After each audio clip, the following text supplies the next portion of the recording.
In this video, we're going to be talking about ideas for a fan club that you might want to build. And in this example, we'll be using Bandcamp. Hey everybody, this is Barry from Music Tech Info. Hope you're doing well today. So in my last couple of videos, I've been talking about what revenue streams you can create with various strategies for your releases and where you need to send your fans. And I really value the point of having a fan club, and I think it can be really powerful as a musician to offer your fans exclusive content. And one of those I've talked in the way of Web3, and in this example I want to actually talk in the way of Web2.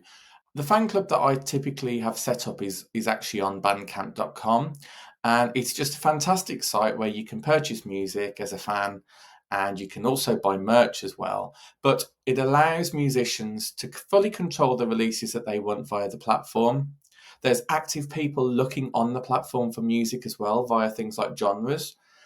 So yeah, as you can see, this is what's selling right now, which I just think is amazing, how this is just constantly moving.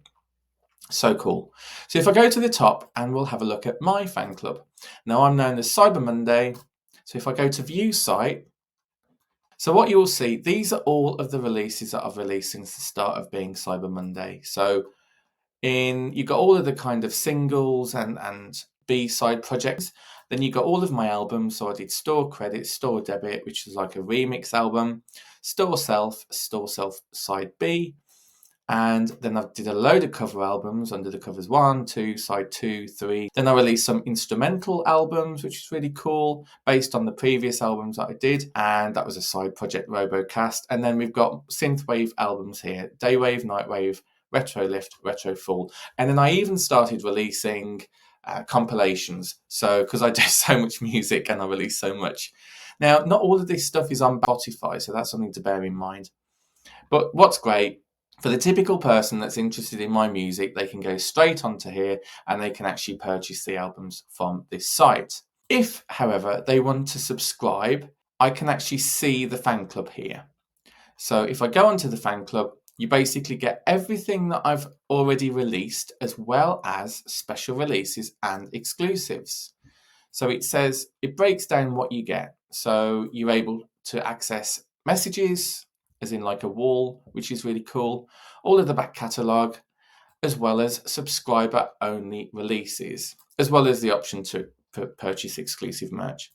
So if I go back to the releases that I've got, and if I actually go onto add, let's add an album, and I won't go through this, but I just want to show you at the bottom, this is where, as an artist, you can select what you want. So do you want that to go straight away to all of your followers, as well as to the main site, as in public? And you can put in a message in there. For new fan club members, whether you want to include that release as the back catalogue, whether you just want it private for yourself or via a shareable link, or fan club only. So those people in the fan club will only be the ones that get told about this new release. And I think that's really powerful option, because that allows you to customize what you want to release to fan club and what you want to release to the public. Now, if I go back to view site and I scroll down all the way to the bottom, this gives you a bit of an idea of some of the releases that I've done via fan club only. Now you can see here it's fan club exclusive. So all of the collaborations that I've ever done that have never really been released, even kind of side projects and demos, have been available on the fan club. I just think it's great to have that as its own compilation. I even released floppy disks at one point. My original child tape demos, when I was 8 years old, I used to record onto cassette. I still kept those cassettes, and I actually released those as these demos here, called child tape demos. So I think that's great. Side projects such as Vaporwave, and these ones are really cool because these are all bonus albums, specific bonus albums. So all of the remixes, all of the alternative versions, all of the demos that wouldn't typically be released and won't see the light of day. This is just a great example of a bonus album. And you can see this is number 2, number 4, number 3 here. Any unofficial remixes are via this album here. So those are all of the unofficial remixes. And we've got more instrumentals here, more demos, even instrumental demos when I used to play with the keyboard back in the year 2000, all the way up to 2010. And even prior to that, the keyboard demos. This was my very first synthesizer that I ever owned, PSS 270, I believe it was, from 12 years old to 19 years old. Hopefully it gives you a bit of an idea of the kind of things that you can include. This is a good one because this is the compilation album. However, it's a deluxe edition. So originally it was available as like hard copy CDs as well as in merch. And this is different to the standard edition that is released to the public. This one is only released to the fans because there's a huge amount more tracks on there, as well as bonus tracks as well. So for hardcore Dio fans, I think that's great. I even produced a game, which is really cool. If you think of like those storybooks where you have to go to different pages depending on the adventure that you want to take, if you want to turn left or right. So if you want to turn left, go to page 65. If you want to go right, 128. I created that as an audiobook, and it was 62 different pages, if you like. So it's not too difficult, but again, that's only available to the fans. Some more instrumentals, some more remixes, some more demos here, and side projects. So I did Sleep Beside the Sea, which is a sleep album.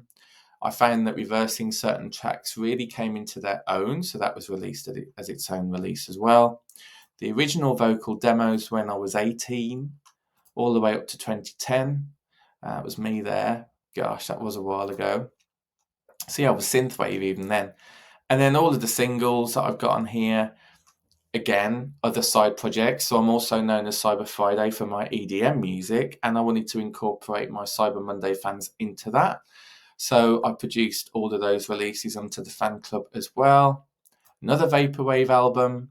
This is the first official bonus album that I did, full of remixes, B-sides, instrumentals as well. One thing that I haven't looked at yet is actual sample packs. It might be something that I look at in the future. I did loads of AI experimentation, as you can probably tell via this channel, because I cover all things AI music platforms as well, and a huge amount of albums and releases that I did for that. Then it comes on to the future stuff that I haven't even yet released. So there's an instrumental album of my latest main album, Christmas tracks, tribute tracks, the list goes on. So I just think it's a great way. Now, the only challenge that I've found is promoting the fan club can be more difficult because your tracks aren't public, so people don't get to see them. Now, what I do generally do, I don't like to hound people, but particularly people on my mailing list, I like to inform maybe once a year that there is this fan club, or maybe twice a year that there is this fan club, and that it's definitely worth checking out. Even if you want to trial for the first month, then it can be worth doing that. But if I didn't have a fan club, these tracks would never be seen. These releases would never be seen or heard by anybody. And I think that's a big advantage generally. It's really important for me as an artist, for fans that are interested in my music, the fact they have access and the fact that they want to check that out.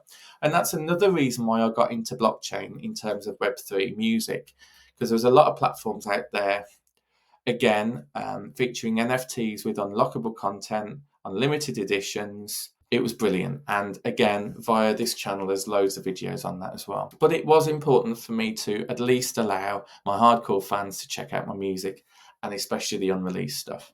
So let me know what you think in the comments. Give this video a like, and I will catch you on the next one. Take care. Bye.